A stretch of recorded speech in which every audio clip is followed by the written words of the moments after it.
Are you addicted to romance like we are? Follow the journey of two soulmates in the sweet love story by Molly Summers.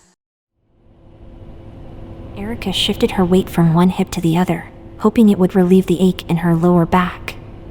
It didn't do much good, but she didn't have a lot of options. She was stuck on this bus until she reached her destination, which should be in about 10 minutes, if the announcement that had just been made over the intercom system was to be believed. It had been a long ride, almost 12 hours, and it felt like a victory to finally be so close to Castle Beach, the eclectic beach community that was going to be her new home. She'd only been to the place once, as a little girl on vacation with her family 25 years ago, and she knew it was probably a little crazy to move to a place that she was so unfamiliar with, but Erica needed a change.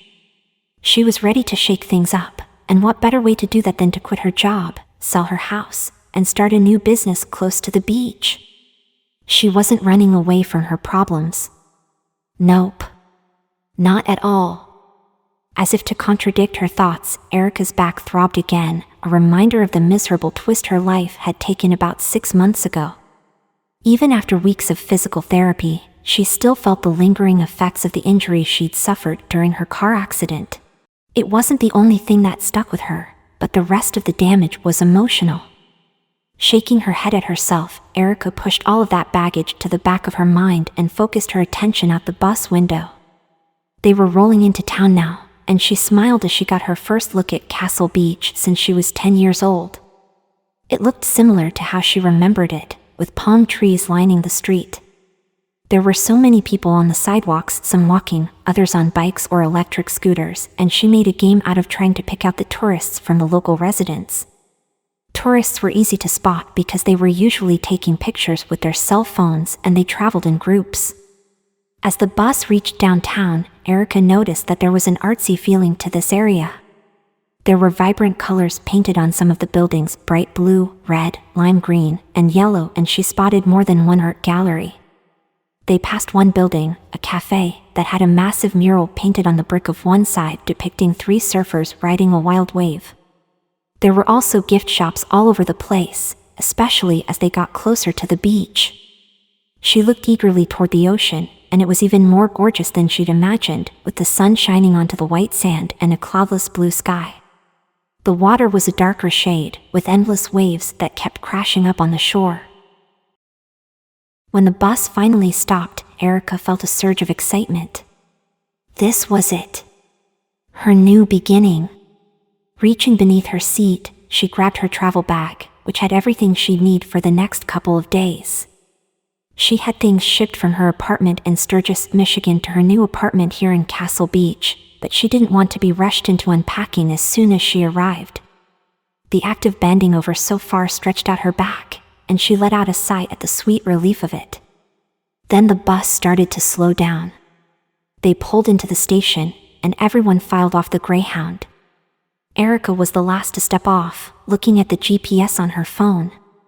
Her new place was only 3 blocks away and the bus had arrived right on schedule, so she should be on time to meet her new landlord if she started walking that way now.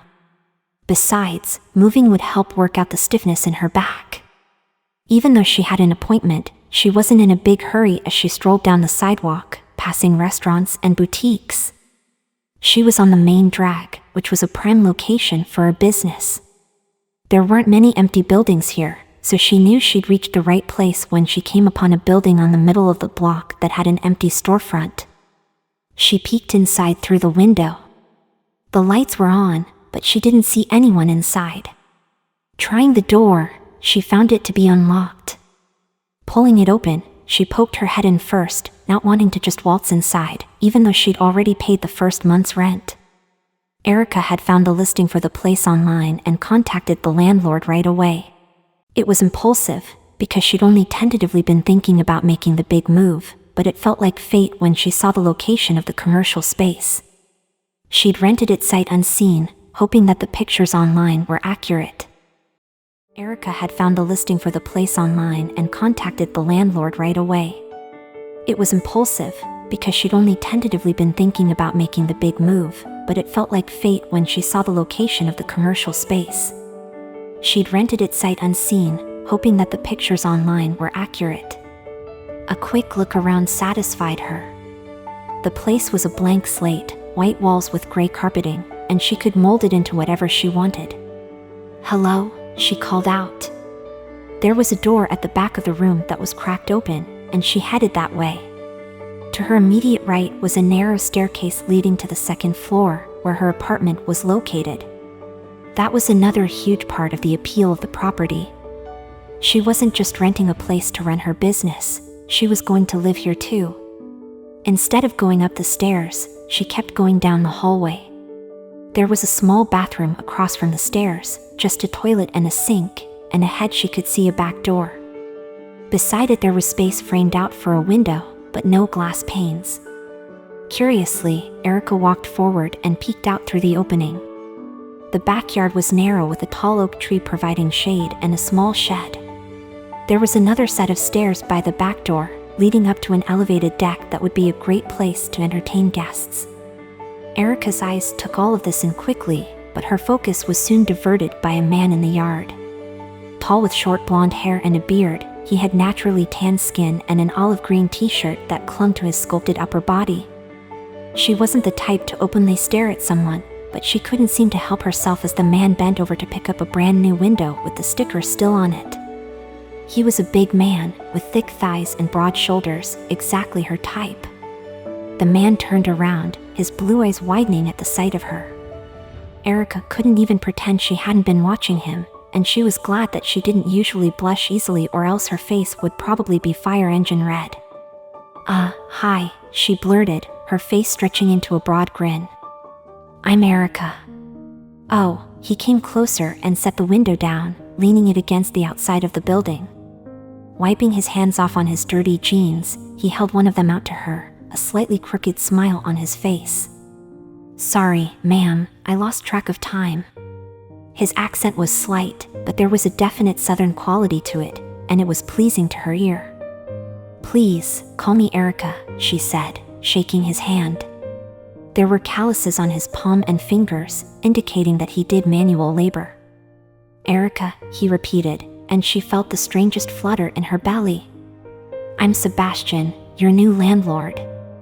"I figured. Thanks for fixing the window," she said, spotting the one he'd already removed lying in the grass. One of the panes had a spiderweb pattern of cracks right in the center. "Just doing my job, ma'am. I mean, Erica." He flashed that crooked grin again, and she had to blink to pull herself out of a daze. Sebastian was even better looking up close, with his prominent jaw and fine laugh lines around his eyes. "Not sure what happened to the window, but when I got here this morning to make sure everything was in order for you, I saw that it needed to be replaced." "So you're a man that takes action," Erica said, nodding. "I like that." Was she flirting? It had been so long since she'd even tried to date anyone, about 2 years, and she was very rusty. Even the excitingly playful conversation that was a part of meeting someone new was foreign to her. Still, there seemed to be something in the air between the two of them, a chemistry that was completely unexpected. "I aim to please," Sebastian said. That he did. But Erica wasn't looking for more than friendship from any man. She had been burned by love when her ex-boyfriend, Tyler, had cheated on her with her best friend. Not only was she betrayed by two of the most important people in her life at the time, but she'd actually walked in on the act since she and Tyler had been living together. Not only was she betrayed by two of the most important people in her life at the time, but she'd actually walked in on the act since she and Tyler had been living together. "Do you mind if I take a look upstairs?" she asked, and he nodded, fishing a set of keys out of his pocket. "Help yourself. I'm just going to finish up here." Erica took the keys from him and backtracked to the staircase. As she climbed the stairs, she could hear him working on the window, humming softly to himself the whole time. The sound was soothing, and she had the crazy thought that she could get used to it. When she reached the top of the stairs, there was a landing with a door. Easy enough. Entering the apartment, Erica got her first look at her new home. Wooden floors, beige walls, and stacks of boxes everywhere. Her stuff had been delivered yesterday, the furniture on one side of the living room while everything else filled the rest of the space. The wall directly across the room was exposed brick and had 3 large windows facing Main Street and letting in tons of natural light. The open floor plan was perfect, with a kitchen island facing the living room and cabinets that went all the way up to the ceiling. She weaved her way through the boxes and opened a door that led to the bedroom. There was more exposed brick on here, and an attached bathroom. It was a small apartment, but it fit her needs perfectly. "Erica?" Sebastian's voice came from the living room, and she walked back out to see him lingering just inside the door. "What do you think of the place?" "It's exactly what I need," she answered honestly. "What kind of business are you planning to open here, anyway?" "A party planning business. I used to work for a company in Michigan that planned weddings, birthday parties, and corporate events. Now I'm going to try to do it on my own." "That sounds great," Sebastian said. "I'm glad it's not another gift shop, to be honest. We have a lot of those around here." Erica chuckled, and Sebastian took a small step closer to her, as if he couldn't help himself. "I'll go ahead and leave you to get settled in," he continued. "Just let me know if you need anything." "Thanks," Erica said, walking over to the door with him. Sebastian walked out onto the landing, but turned around at the last minute, looking at her over his shoulder. Was she imagining the heated look in his eyes? "Welcome to Castle Beach," he said, then turned away again. She watched him walk away, nibbling on her lower lip. There was a part of her that wished he'd offered to show her around town or take her to dinner, something to show that he was interested in her as well, but she just stepped back into the apartment and shut the door, locking it. It was probably for the best that he didn't.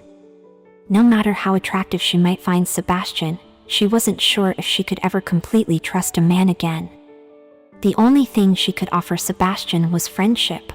Indulge in a timeless tale of love and new beginnings with this free romance. Book by Molly Summers. Get your copy free at romancereader.com/prequel.